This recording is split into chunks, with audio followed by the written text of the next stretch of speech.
Chapter 22. Ryman's car was a dark green 9-passenger Cadillac limousine, the kind Arabs and Banana Republic dictators buy with their oil revenues and foreign aid handouts. It looked like someone had cut a normal-sized car in the middle and then inserted a lounge between the two halves. It was parked in front of a concrete and chrome-fronted office building near the junction of La Cienega and Santa Monica Boulevard. A chauffeur sat behind the wheel in black sunglasses and a dark visored cap. What you could see of his face and neck was the color of raw pork. The car was in a no-stopping zone with its tail blocking a fire hydrant. Every once in a while, a motorcycle cop slowly cruised by, gave it a looking over, but thought better of writing a ticket. I was parked up the block on the other side of the street, with my side mirror angled to keep it in view. Just before noon, the chauffeur made a call from his radio telephone, then got out and checked that all the doors were locked. He was dressed in a black uniform with an equestrian military cut that made him look like Mussolini. The jacket was tight over his barrel chest and heavy shoulders. Riding breeches flared out above his gleaming black boots. He checked his watch and then crossed over the traffic, bought a newspaper, and went into a beanery on Melrose. I studied the office building which Ryman had gone into earlier that morning. I could just barely detect glimpses of movement behind its smoked brown windows, secretaries gliding by, the ordinary activity going on. I transferred the jewels from the glove compartment to my pocket and got out of my car. Crossing the street, I was so nervous I had to force myself not to turn back. I had the impression that I was being watched by dozens of eyes, and the instant I tried to plant the jewels on Ryman's car, all hell would break loose. As I strolled down the pavement, the Cadillac loomed closer and closer. My pulse rate was climbing. Why was I even doing this? What purpose would it serve? Maybe I should have taken the jewels to the police the second I found them. This inner argument was raging furiously as I approached the Cadillac. I'd intended to casually drop the bag into the curved well of the rear bumper, but at the vital moment, my nerve failed. I passed the car without stopping. I would go to the police, I thought. It was insane to walk around with damaging evidence in my pocket. Or was I just frightened? Simply afraid to do what I'd set out to do. It was suddenly a point of honor. I wheeled around and walked back to the limousine, reaching my hand into my pocket. At that moment, several things happened at once. A red Facel Vega shrieked to a halt behind the Cadillac, and Lisa Williams' husband jumped out. I heard footsteps running behind me, turned, and saw the chauffeur bearing down on me. The doors to the office building slid open, and Ryman came hurrying down the steps. My mind was working with an extraordinary swiftness and clarity. I saw exactly how the chauffeur's call must have alerted Ryman to my presence outside the building, how Ryman must have called Williams to come over at once. I could even imagine how lame my explanation would sound to Sunday when I tried to account for the jewels in my pocket. I understood it all in a flash, but my body was paralyzed with confusion. I didn't know which way to turn. By the time I'd thought about it, the chauffeur had hold of my arm, and there was something pointed and hard pressing into my ribs. "Wait a minute," I said. "Be cool. Take it easy. Is that a gun? Is that a loaded gun? Just don't do anything stupid. Wait a minute." I couldn't stop talking. "Hold it a second." The chauffeur wasn't saying anything. He just kept dragging me along to the car where Ryman and Williams were waiting. They both looked extremely apprehensive, looking around to see if we were being observed. "I didn't know you were friends," I said. "Get him in the car," Ryman barked. The chauffeur was strong, but one hand was taken up with the gun, and there wasn't a lot he could do with me except hang on. "Wait a minute," I kept talking to him. "This is stupid. Are you crazy? Put the gun away. Do you want to kill someone?" Ryman grabbed my other arm and started pulling me toward the open car door. I twisted free of his grip, kicking out wildly, connecting on his kneecap. He went down with one leg under him, losing his glasses, roaring at Williams to do something. The chauffeur was braced behind me, shoving me at the door but making no headway. It was all very clumsy, very confused, very unlike movie violence. Ryman kicked at me from where he was lying on the pavement and succeeded in hitting his chauffeur's ankle. Williams, who'd been holding the door open, now also got into the act. He grabbed my shirt front and tried to pull me forward in one all-out movement, but the material ripped. He went crashing back against the side of the car. Throughout this scuffle, I refrained from hitting the chauffeur, and he refrained from hitting me. It was almost as if we'd come to an unspoken agreement. His job was to hold on to me, to push me toward the open door. So long as I didn't try and kick or punch him, he wasn't going to do anything else. The other two were fair game, though, and I hit out freely at them with my one hand and got in a few kicks. It was really a remarkably undignified, inconclusive struggle, more like a shoving match between 5-year-olds than anything else. When they finally got me into the back seat, I climbed over the partition into the driver's seat and started to go out his door. They all rushed around, so I locked his door and scrambled back and locked the door I'd come in by. They had keys, of course, but there were 6 doors to the limousine and only 3 of them, so it was something they had to figure out. By then they were hardly in great shape for much deductive reasoning. They were all of them red in the face and furiously aware that if they didn't resolve this Laurel and Hardy routine pretty quickly, someone would notice and call the police. Just to keep them off balance, I kept making feints at different doors while they shouted orders at each other and ran around the car. In the course of all that confusion, I managed to ditch the bag of jewels in the chenille-upholstered back seat. The whole business had me so absorbed that I didn't have time to be frightened. In fact, once I'd stashed the jewels, I think I was almost enjoying myself. But maybe that's not quite accurate. What I really felt, I believe, was contempt for their ineptness.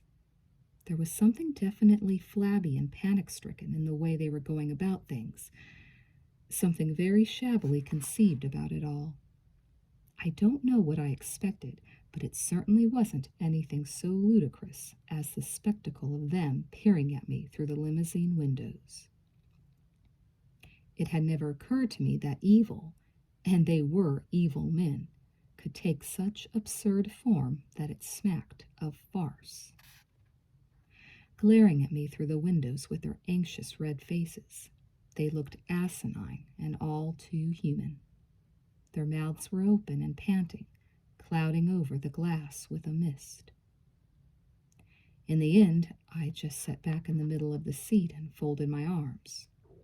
They paused a moment, suspecting it was a trick. Then the chauffeur got in behind the wheel and pushed a button, unlocking all the doors, and Ryman and Williams got in on either side of me.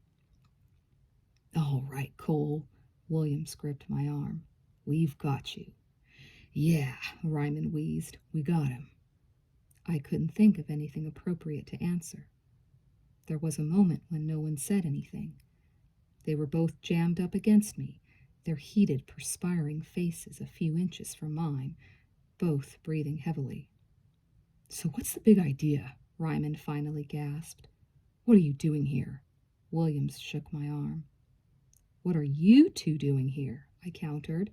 "Small world, don't you think?" "We're asking the questions," Williams growled. So ask. I shrugged indifferently. Neither of them said anything. They exchanged glances. We ought to take him to the police, Ryman suggested. How'd you like that, Cole? Williams gave my arm another shaking. The police can pick me up any time they want. Stop pawing me, for Christ's sake. You still haven't told us what you're doing here, Williams said. You know, apart from being an incredible asshole, you're very dense. What the hell do you think I'm doing here? I'm being framed for murder, thanks to both of you. You killed my wife. Ryman tried to snarl, but it lacked a certain conviction. It was like something he'd only just now remembered. Whose benefit is this for? I crossed my legs. For Williams? Williams knows damn well I was in bed with his wife the night your wife was killed. We ought to search him, Ryman gasped hoarsely. You're right, Williams assented. I pretended to resist, and we had another scuffle, but eventually I let them go through my pockets. They got my keys and told the chauffeur to go search my car. It was beginning to dawn on me that they had no intention of taking me to the police. In fact, they didn't have the slightest idea what to do with me at all. You're going to get the electric chair, you bastard. Ryman nodded furiously. We know you killed her. They kept muttering things like that to keep up their spirits while the chauffeur was gone. At the time, it just amazed me. I couldn't see why they bothered to say all these things which were so clearly untrue. They knew that I knew that they were totally and irredeemably full of shit, but still they went on in that vein. Do you think they were embarrassed? They didn't need to hide the truth. There wasn't anything I could do about it. But they still maintained their stuffy, indignant front, as if they were the injured parties. I would never in a million years have been able to guess such weirdness would come out of them. The chauffeur finally came back and reported that my car was empty. He could have had a gun, Williams said hollowly. Now I suppose we'll have to let him go. Just shows you what kind of legal system we've got. Bastard's guilty and we can't touch him. Ryman opened his door and got out and stood looking worriedly around. Come on, Cole. Get out of there. The chauffeur returned my car keys to me. I stepped out into the street. Ryman climbed back inside, slammed the door, and then rolled the window down a few inches. Next time, he rasped, will be the last time for you. You're on borrowed time, Cole. His eyes bulged insanely behind the thick lenses. Little pockets of spittle had collected in the corners of his mouth. You're never going to do that to anyone's wife again. Never! We're going to make sure of it. The window rolled up, and he slumped exhausted in the back seat next to Williams. With a smooth purr, the car accelerated from the curb, and a moment later it was lost in the midday traffic. Sometimes I get into moods where I wish I'd done something awful to both of them. Ryman still drives around Beverly Hills in his limousine, and in his madder, more dishonest moments, probably half convinces himself that it was not him, but someone else who destroyed his wife.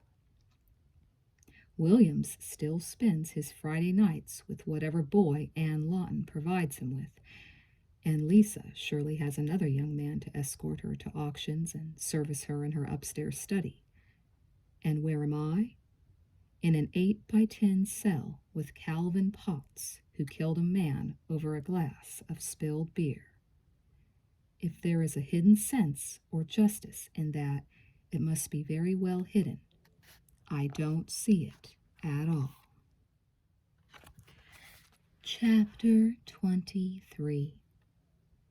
I might as well admit I was pretty pleased with the way I'd handled myself with them, not to mention having entirely fooled them about the jewels. If I wasn't John Wayne, I still had more nerve and courage than I'd imagined. Now, of course, I see that all I did was play into their hands, but at the time I thought I'd finally struck a blow. My confidence, however, wasn't destined to last very long.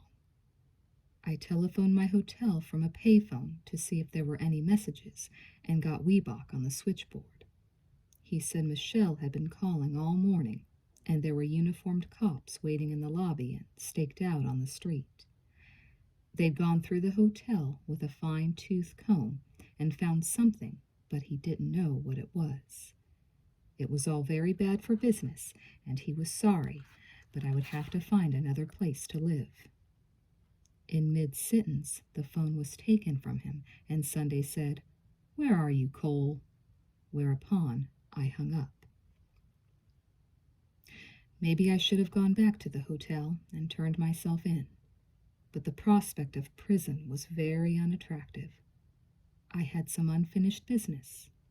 It would be very convenient for certain parties were I to be safely stashed away behind bars, and I didn't think I was that interested in making it easy for them.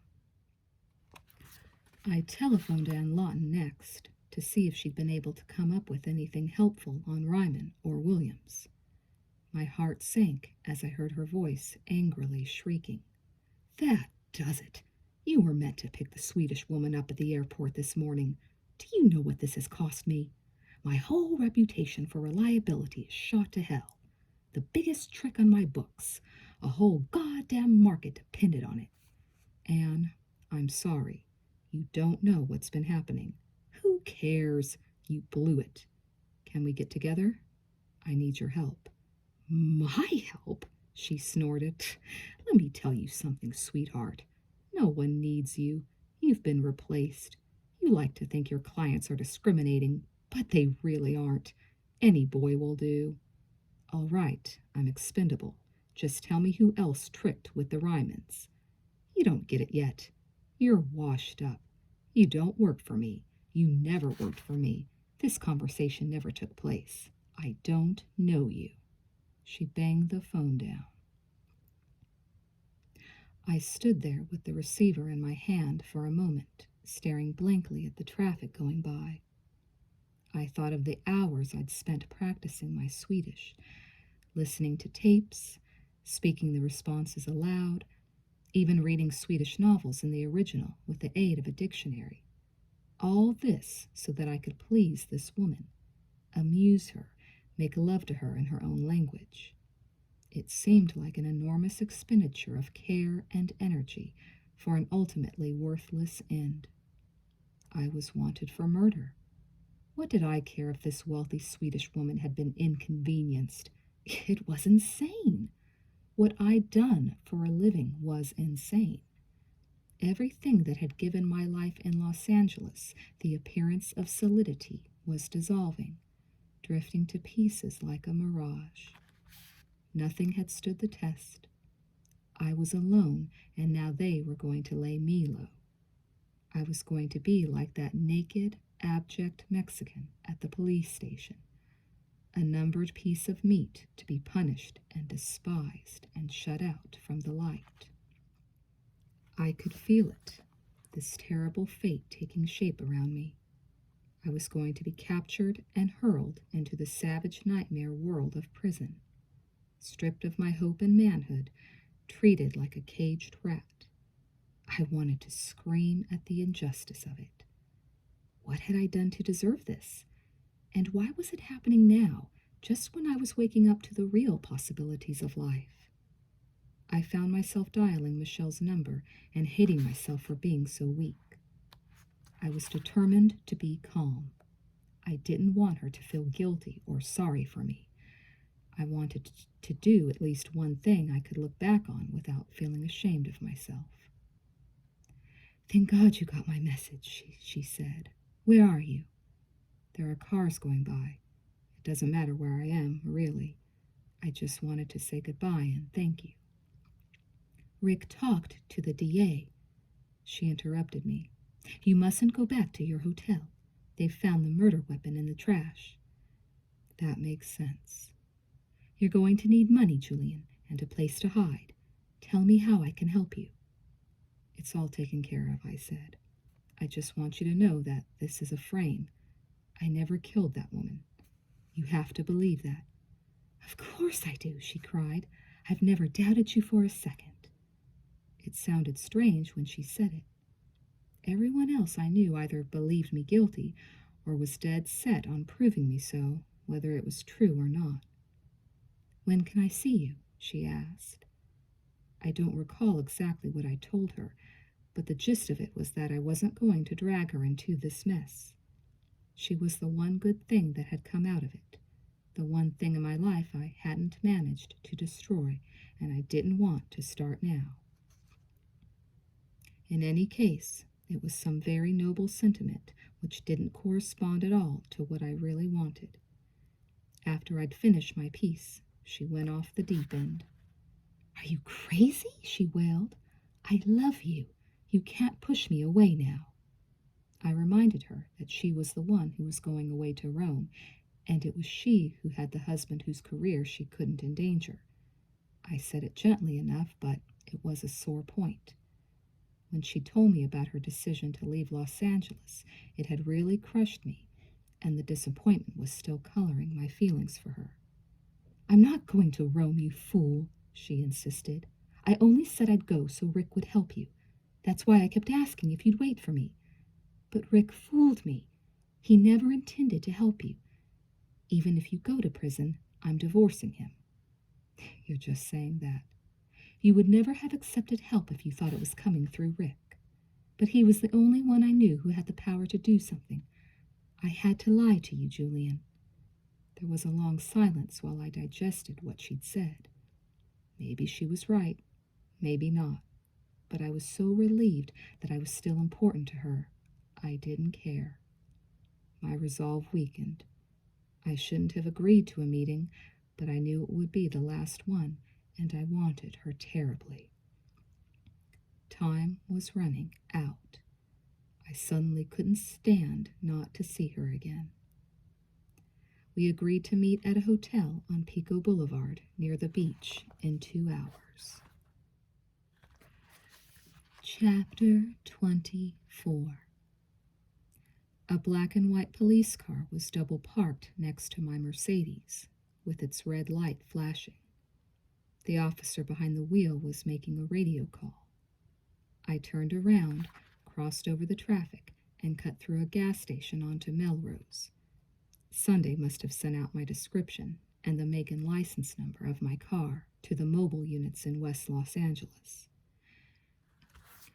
As I walked down Melrose, 2 more police cars turned off San Vicente and roared north toward Santa Monica Boulevard. A moment later, I heard the whirring beat of a helicopter descending as it started a low-level sweep of the area. My eyes swept over the pedestrians I passed.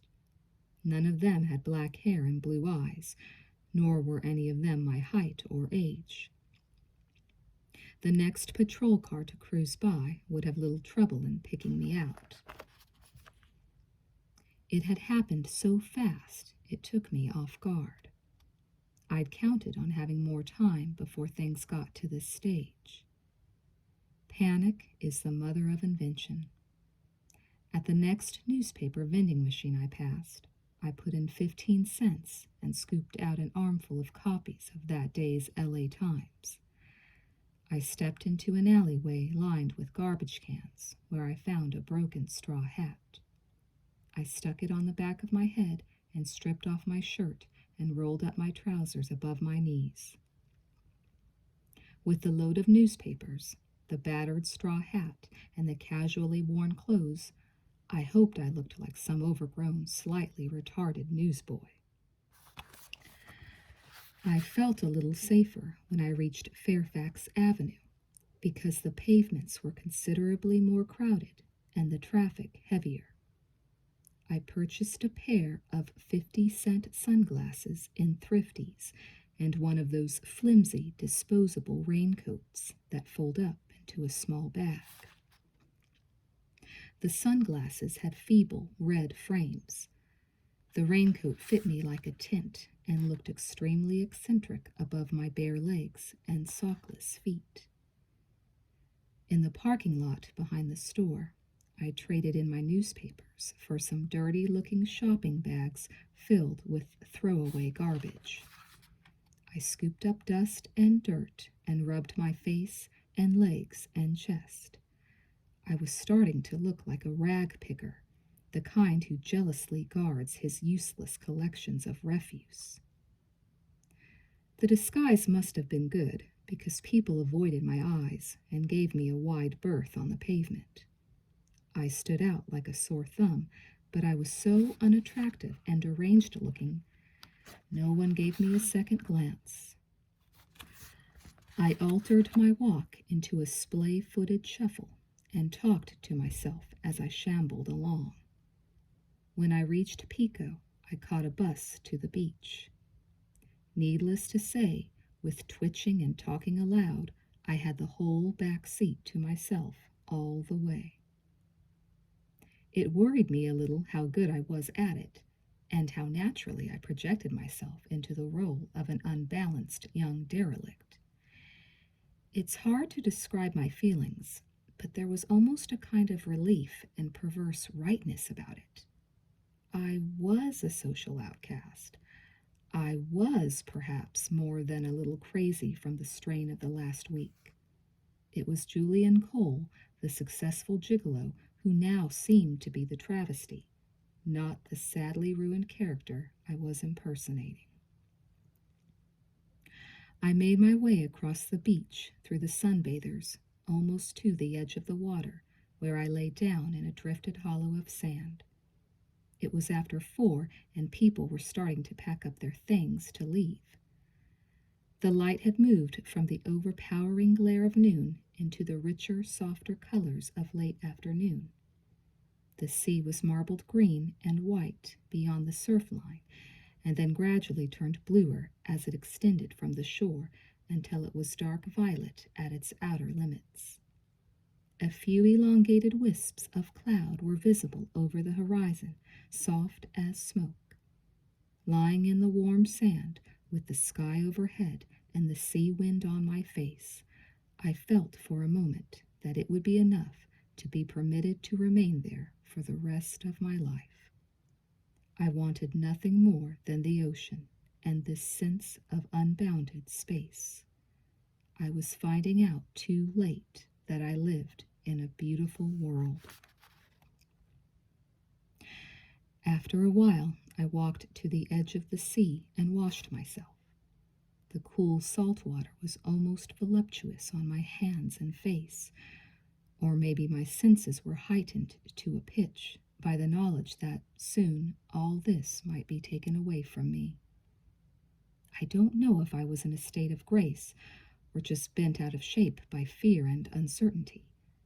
I know I stood there gazing into space while the sun dried me and the voices of children rang above the crashing surf, and felt again that I'd missed my chance at life. I'd looked for it in the bodies of strangers, in the brittle indolence of the rich, in bedrooms and country clubs, in the bright lights of the city. I'd craved social standing, sought to be admired for my elegance and cultivation. The surf seethed around my ankles, sucking the sand from beneath my feet. There wasn't any point in lying to myself anymore.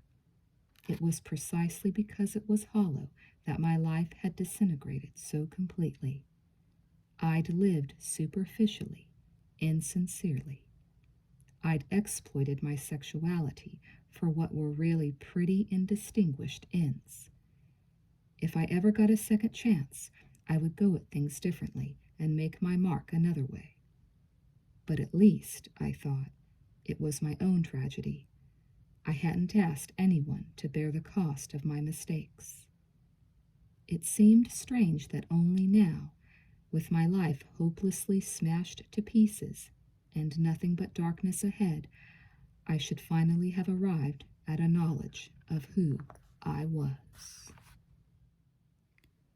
Chapter 25.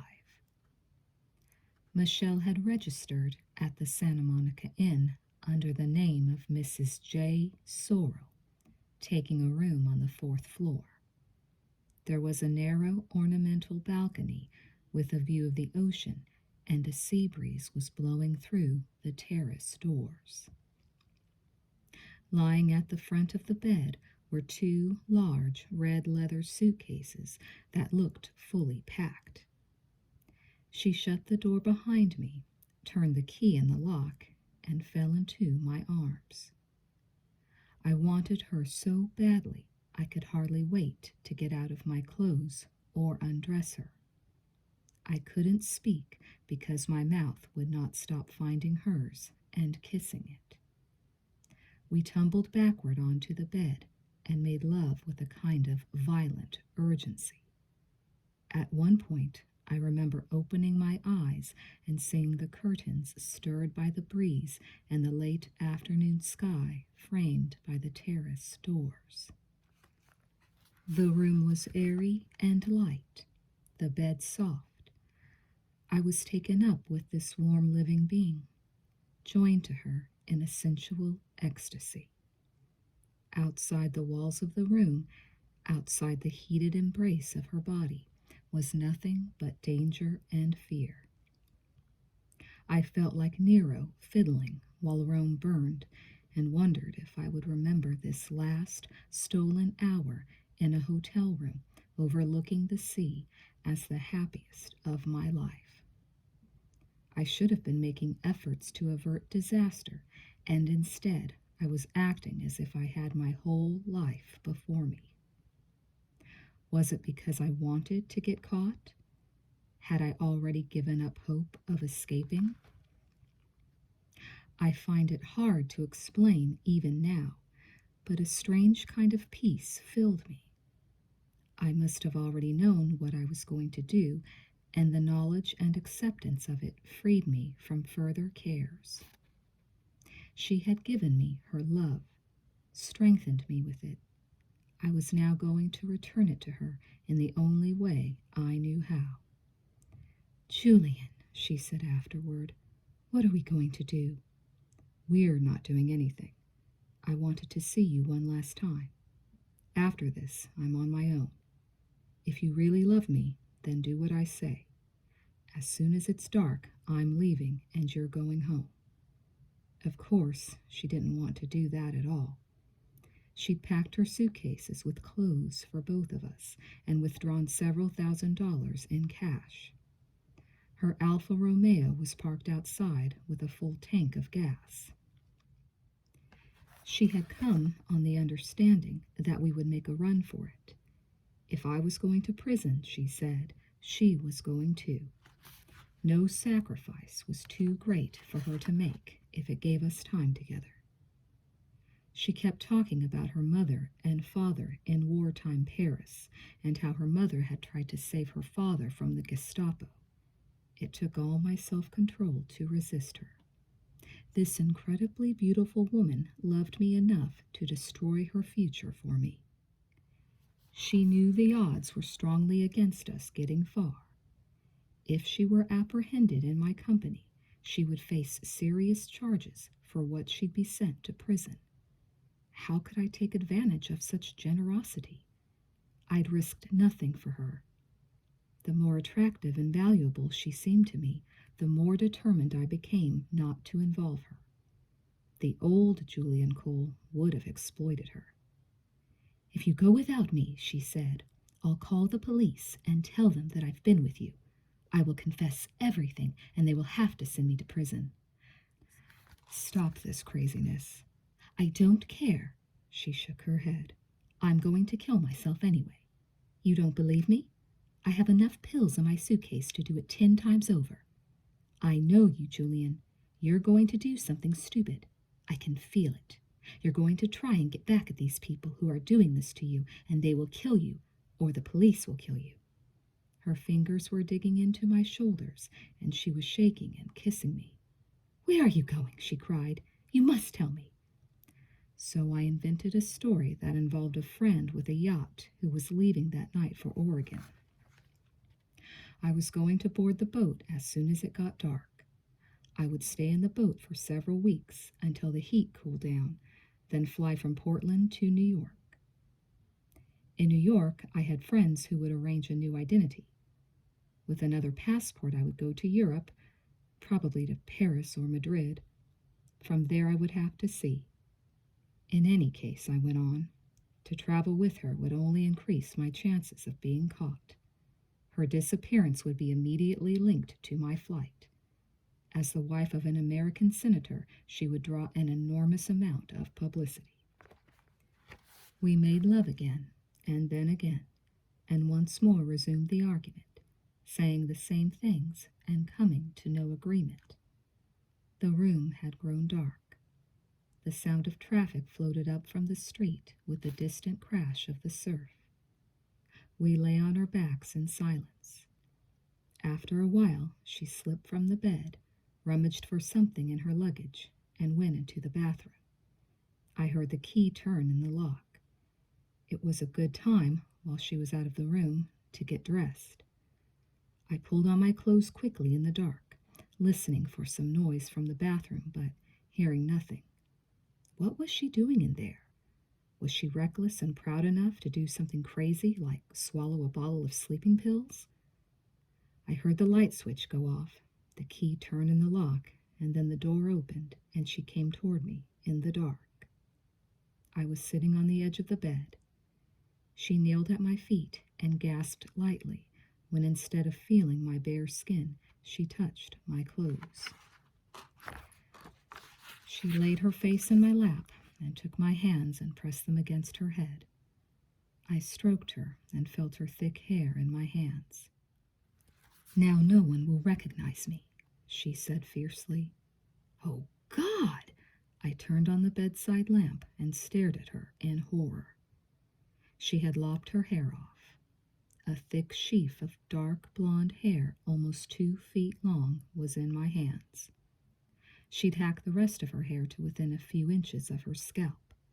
It gave her a nutty, pleading, boyish look. At that point, I had to relent. I knew she was capable of doing anything unless I held out the hope of our meeting again. I swore I'd phone her as soon as the boat docked in Oregon, and then make arrangements to meet her in New York.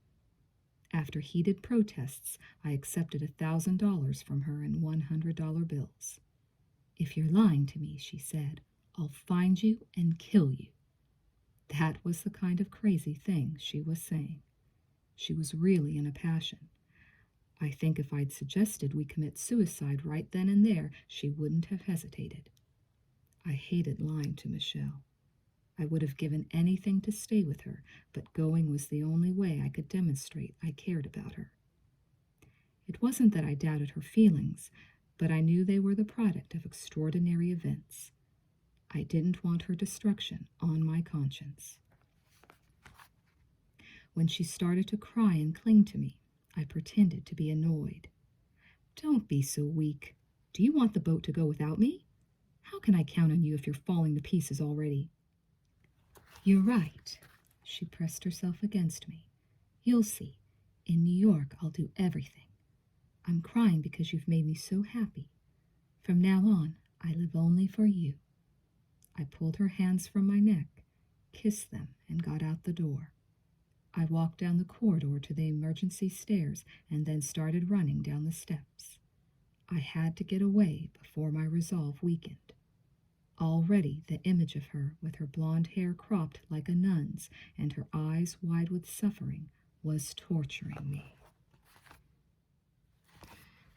Chapter 26. I'd planned on catching a bus inland from the beach, but instead found myself walking. I passed banks, lit up pawn shops, animal hospitals, liquor stores, mortuaries, hamburger joints, cinemas. It was like moving through a tunnel of neon. The miles unrolled. In the distance, the colors grew blurred. The boulevard extended straight and true like a brightly burning filament into the heart of the night. I needed sleep and food, I was sure, but my body didn't seem to want them. I didn't walk fast, but I kept up a steady pace that slowly ate up the miles. The monotony of it emptied my mind. I didn't think any more of Michelle. The odd police cars I saw cruising the boulevard set off no alarm bells of fear. It was as if a magnet out there in the night was controlling my speed and direction, inexorably drawing me to itself. And I was calm almost to the point of resignation. Nothing excited me anymore. Nothing frightened me. Nothing was going to stop me. The night grew cool, and a damp fog began blowing in from the beach, wetting the streets and misting the lights of the city. By the time I reached Westwood, it was after midnight, and the traffic was sparse, so that you heard each individual car approaching out of the fog. Near Rancho Park, the air changed from the proximity of the golf course and playing fields, becoming sweet with the humid earth smell of wet grass and trees. Up ahead, like dimly blazing rectangles of light, the Century City skyscrapers loomed in the fog. At the sight of them, a trace of anger stirred in me. I shivered in my clothes and felt for the first time how bone-tired and played out I was. I carried on past the 20th Century Fox studios. Inside the wire-enclosed lot, the deserted plywood stage sets of old city streets and western saloon fronts were brilliantly spotlit. Seen from the front, they had the appearance of reality. From the side, they revealed themselves as cunningly constructed illusions. The same spirit of imitation that had motivated the movie industry had colored the building of the rest of the city. The surrounding residential streets were lined with flimsy stucco fantasies of English cottages and Moorish castles, French chateaux and Elizabethan manors, as unreal in the misty light as the abandoned stage sets. I turned north on Avenue of the Stars and approached the vast illuminated monoliths of Century City office buildings and apartment towers. On their tops were helicopter landing pads and tennis courts. Below, at street level, shopping malls honeycombed with beauty parlors, health clubs, and restaurants, and below that, subterranean levels of parking lots. After a while, I stepped off the pavement and crossed a bleakly landscaped stretch of ground that dipped down toward a glittering apartment tower. The grass was soggy underfoot, sparsely planted at intervals with baby trees and potted shrubs. Their meager presence only seemed to enhance the man-made emptiness of the place. A driveway swept in a half-circle around the front of the building where a few cars were parked and a doorman in livery was on duty. Through the lobby windows, I could see a fountain bubbling colored water into a tiled pool. I made my way around to the back of the building where the garage entrance was and set myself to wait in the bushes.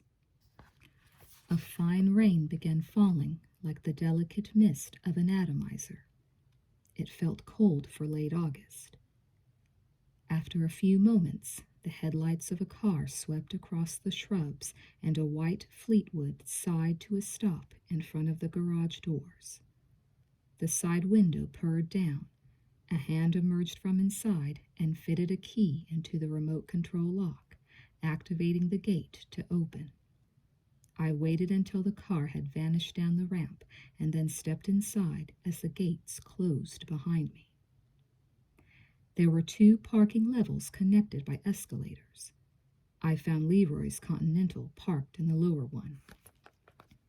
His full name, Leroy Roosevelt Cleveland, was stenciled to the cement wall with his apartment number beneath it. His radio telephone antenna had been replaced, but looking through the windows I saw an empty gap where the telephone was meant to be.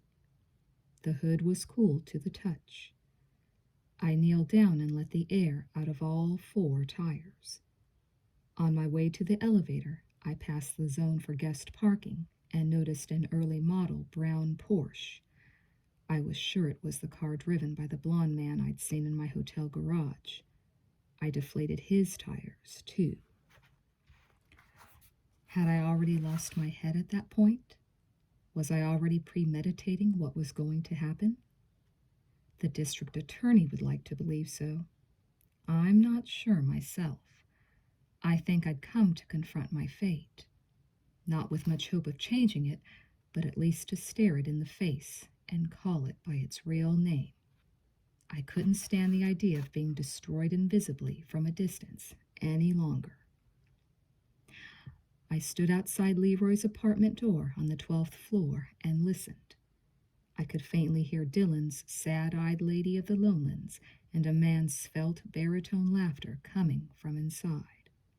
My heart was beating so hard it hurt, and I had a terrible ringing pain in my temples. I knocked twice, sharply. The music stopped, and there was a long silence. I knocked again. I heard a door opening, footsteps, and then Leroy's voice on the other side of the door. "Who's that?" "It's Julian. Let me in. It's important." There was a pause, and then the door opened, and Leroy stepped back to let me past. It was almost the only time I'd seen him unable to maintain his deadpan expression. His eyes were wide with astonishment, his forehead wrinkled in apprehension. His mouth hung open a little. It only lasted a second, and then the mask hardened, and the cold, mocking grin formed on his lips. "Julie, you look terrible. You want to clean up? Get a shave?" He cocked his head and arched one eyebrow, making a pawing gesture in the air with his limp-wristed hand. He was dressed in a shiny silver outfit that was meant to be a sort of chic astronaut suit, with lots of zippers and colored decals on the arms and chest. It was very tight and crackled like silver foil when he moved. "You look great, Leroy." I followed the corridor into the living room. "When are they sending you to the moon?" As I stepped into the living room, I saw the blond boy slip into the bedroom and silently shut the door. I glanced around. The place was done up in contemporary chrome and glass, with white leather sofas and chairs, and framed Andy Warhol lithographs on the white walls. There were 3 elongated steel lamps with chrome shades that looked like inserts bending over the plexiglass tables. Everything was cold, white, hard, and geometrically arranged. The room was decorated with that ruthless lack of color and sensual form that passes for good taste among people who are frightened of any display of beauty. A small hand mirror lay on the plexiglass table, with several fat lines of brown cocaine laid out on it. Beside it was a chrome cutthroat razor with a white bone handle and a silver straw for sniffing the drug. The razor gave off a dazzling bluish radiance under the lights. Leroy stepped into the room, his eyes flitting to the table and to the closed bedroom door. "You want to get high?" he said. "I'm here for my alibi. It's not ready yet." He sat down and bent over the coke, straightening a line with the edge of the razor. "But I'm working on it. It ain't that easy, you know." I sat on the edge of a chair opposite him and watched as he inserted the silver straw into his right nostril, pinched the left shut with his forefinger, and bent to the mirror. I let out my breath in a powerful blast, blowing the coke away. "What the fuck?" he gasped.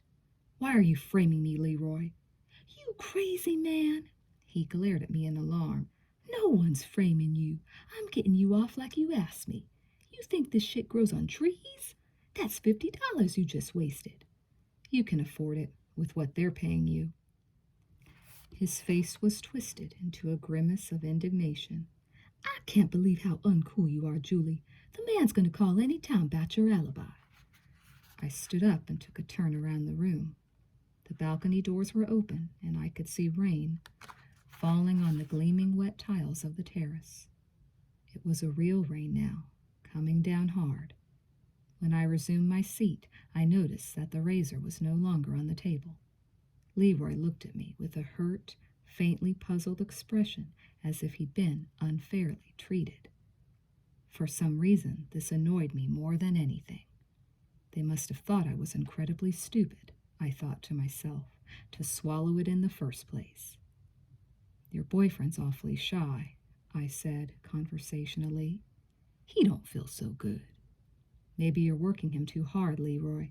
Planting all that evidence in my room and car must have worn him out. You are one paranoid motherfucker. Leroy rolled his eyeballs and sighed in exasperation. I'm the one person trying to help you, and all you do is make these offhand accusations. I don't know where you get all this jive from, man. You're just biting the hand that feeds you. He's the one that actually killed her, isn't he? I said calmly. Got into a scene with Ryman and his wife. Got a little rough and killed her. Then you had to get someone to take the fall. It couldn't be the boy. Couldn't be Ryman, so I've been worked over 3 times by the police on this case, he sneered. Ask them if I'm clean or not. Just answer me one question. How much do I have to pay to get off the hook? Who's talking about money? You want an alibi. I'm providing it. I didn't ask you for no money. How much? I smiled at him, my sleaziest grimace. Just the figure. I'll tell you. He turned sideways and looked at me over his shoulder, the hatred hovering just below the surface of his chiseled black face. It don't matter how much, Julie. The other side will always pay more. You got the frame on pretty tight, don't you, Leroy?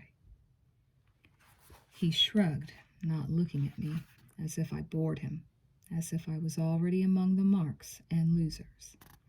Rahman's chauffeur found those jewels you planted, he said. Took them right to the police and told them what happened. That's 3 witnesses right there. They found the murder weapon in the trash at your hotel. I don't know what you're thinking about coming here, man. I don't harbor fugitives. He stood up and went and leaned against the mantel in a casual attitude. He seemed to be waiting for something, listening alertly. Had the blond boy gone into the bedroom to phone the police? It's all over. He glanced at me with flat, pitiless eyes. You have become like a drag, man. As I got to my feet, he made a jiggling motion with his wrist, and the razor slipped out of his sleeve into his palm. He flicked out the blade and held it out high and straight, as if it were a glass, and he was toasting me. In his black hand, the blade had a dazzling brilliance. He turned it in the light, making it sparkle, showing it to me. You already done a lot of stupid things, he said softly. You want to try for one more? Why me, Leroy? I asked. Why did you pick me to frame? Because you were frameable, baby. You stepped on too many toes. Nobody cared about you. He paused and then said, I never liked you much anyway. You ain't hip to what kind of business you're in. You thought you were selling love and kindness to them bitches. As he talked, I measured the distance between us and watched the blade. We were separated by the low plexiglass table whose edge rested against my shin. I ain't in the therapy business, he scoffed. I'm a packager. I package meat. I ain't got no use for uppity dudes who want to pick and choose their tricks. I made a sudden lifting movement, kicking the table up at his face. He seemed to have all the time in the world to knock it aside with his arm. I wasn't prepared for a counterattack and saw nothing but a blur as he struck home. My cheek burned, open to the bone by one slash of the razor. He backed around into the open space of the living room while I turned to keep him in view, holding my face. The blood was pouring through my fingers, dripping to the white carpet. I could feel the side of my face pulsing, aching, the warmth running down my neck and chest. Waves of shock and nausea swept through me. You gonna try for 2? Leroy waggled the blade suggestively. You want to turn the other cheek, white boy? He was crouched low, with both hands out, his back to the open terrace doors. I remember grabbing one of the lamps, ripping its cord from the socket, and swinging its heavy metal base at him. I remember his scream of pain as it cracked against the arm he had raised to defend himself. Behind me, I heard the bedroom door open and saw the blond boy out of the corner of my eye running out of the living room. Leroy was trying to slam the terrace doors closed, but I jabbed the lamp at his face, and he had to jump back.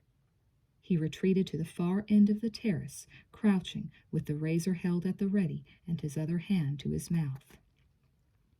I couldn't see his face clearly, only his razor and the fluorescent gleam of his astronaut suit.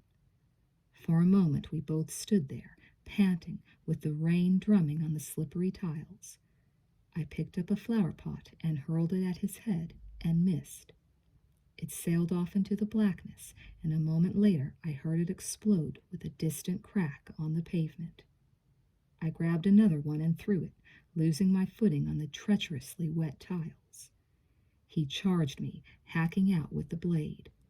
I was on my back, kicking up at him, taking his blows on my shoes. The razor came flashing down at my face, and I raised my arm to ward it off and felt it burn my wrist.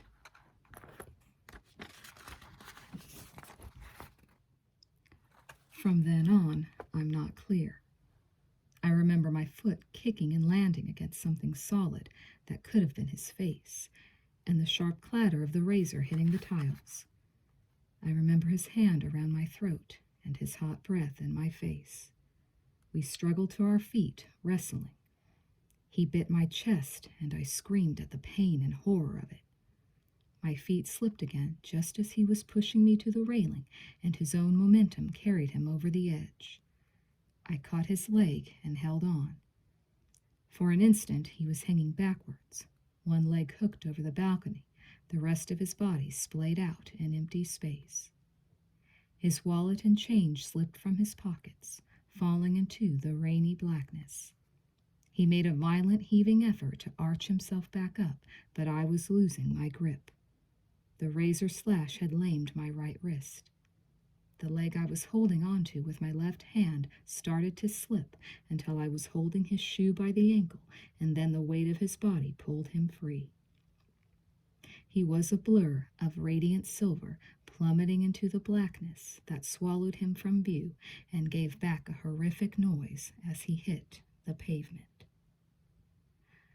A few moments after the thud of his body striking the concrete, I heard sirens wailing on Avenue of the Stars, followed by the squeal of tires and car doors slamming. Voices and radio static drifted up. Flashes of red light from the police cars faintly stained the mist swirling around the terrace. I remember lying curled up on the wet tiles, clutching something to my stomach, which must have been Leroy's shoe. The cold rain was slanting down into my face. I could feel the drops striking, but I couldn't see them. My cheek and wrist tingled with a weak, burning warmth. Before I passed out from loss of blood, I heard distant bangings and voices, which must have been the police breaking down Leroy's door. Chapter 27. The pale green visitor's room is high and long and too brightly illuminated. On her side and my side of the plate glass panel, the prison guards stand with dull, fixed expressions on their faces. You cannot do anything through the glass except look at the person opposite you. You are allowed to speak, but you must use the telephones which rest in front of you. It feels endlessly strange and cruel to be talking on the phone to someone whose face is a foot away from yours, but that is how it's done, as if we, the prisoners, have a disease which might be infectious to our visitors. I know I must be shocking Michelle by my appearance. I can see my face reflected in the plate glass panel, and it has already turned pasty from the prison diet and lack of sunlight. Because of the dressing on my cheek, I've been given permission to let my beard grow. I can see she has dressed with care and consciously avoided anything glamorous or provocative in her clothes or makeup in case it upsets me, and so I will know she considers herself in mourning. She wants to know why I've refused to see her or any of the lawyers she has hired on my behalf, but I find I can't explain my behavior.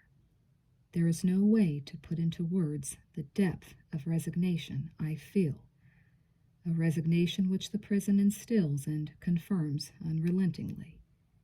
It is as if I am buried at the bottom of a pale green tank, with the weight of the water pressing into every square inch of my body so that I can only move slowly. This great pressure of gloom makes quickness or brightness of thought impossible. It takes all my concentration to just maintain the illusion that I'm awake and alive like other men. Sitting opposite me, her eyes animated by emotion, her voice full of strength and energy, Michelle seems like a stranger who belongs to another order of reality. She exists on light, sunshine, fresh air. She believes in a future and is nourished by hope. She tires me. Her emotions tire me. She is such a naturally bright spirit. I feel like she is trying to bring me back from the dead, willing me back to life, but the effort is too great for me. I might as well be lying paralyzed in an iron lung, dimly aware of something beating on the observation panel. She begins to cry, but when I reach out to her, my fingers touch only glass. It is not real glass, but some kind of clear plastic which has gone slightly cloudy with time. All over its surface are minute hairline scratches where fingernails have grazed its surface when instinct prompted a prisoner to reach out for a loved one. It must have happened thousands of times and always with the same result. The futility of it makes me shake my head. She is staring at me wide-eyed with distress. A hairdresser has tried to put right the rough job she did to her hair, but he could only try and even it up. It is cut very short like a helmet, with a straight fringe and sharp points by the ears. She looks younger and more gamine than I remember. But even the sight of her face, racked by love and suffering, doesn't affect me as it should. A great ugliness has descended on me like a dark night of the soul. I can think of nothing but the prison, the police, and the people who put me here. In the face of that, love seems absurd. It is as if love isn't strong enough to defend itself against the world. There is probably an awful lot of self-pity at work in me, and beneath that a great sense of disillusionment, for I find I have nothing left to believe in except the unanswerable power of injustice. I think I'd rather believe in nothing than that. I see the guard on her side of the plastic panel look up at the clock on the wall and check it against his wristwatch. Any moment now he will walk the length of the communication booths and dispassionately inform the senator's wife that her visiting period is up. It's no good loving me, I hear my voice speaking. I did kill Leroy. I confessed it. It was self-defense. At the best, they might drop it to manslaughter. Does it really matter? They believe I killed Julie Ryman, and the one person who could prove I didn't is dead. Do you remember the night Julie Ryman was killed? Her eyes are bright with a keen, resolute fire. Do you remember what you did? I went out with Lisa Williams. No, you didn't. You've lied all this time to protect me. She lowers her voice. I can't let you do it any more. I would have told the police sooner, but I was afraid of hurting my husband's reputation. What are you? We made love that night. Her lips softened in a smile. You're just making it harder, Michelle. We made love, she insists, many times, far into the night. And because you loved me, you lied to the police. You cared about my reputation more than your own safety. You know that's not true. It is more of a truth, and there is more justice in it than what they are doing to you, she whispers fiercely. I don't want you to do this. It's already done, she says. I gave my testimony to the district attorney this morning. I had the numbers of the $100 bills which they found on you. I confess to helping you. Miss Bream even says I was there that night. At least, she thinks I may have been there. She's not sure because I was there so many times. There is no case against you any more. And Leroy, I am too astounded to grasp it all yet. You'll have the best lawyers in Los Angeles. You'll be in court with a terrible scar on your face. Leroy was a known procurer and drug dealer. You were defending yourself. Once you're cleared of the Ryman murder, it proves that there really was a frame against you. The guard hitches up his belt and begins the slow walk toward her. Behind me, I can hear my guard approaching, the squeak of his rubber soles over the linoleum, the jingle of his keys and handcuffs. Don't despair, she says. I love you, Julian. They are the last words I hear, for she replaces the receiver and rises just as the guard reaches her. Against my ear, the phone gives off nothing but a low hum. Time's up. My guard's hand falls lightly on my shoulder and stays there until I stand up. I keep my head twisted around as he escorts me from the hall, holding her in sight until she passes through the swinging doors. My hand rises to my cheek and wonderingly touches the plaster covering the wound. Tomorrow the stitches will come out. The scar will never go away. It will be red and livid for some time, but eventually I hope it will fade and turn white. The sunshine will heal and bleach it.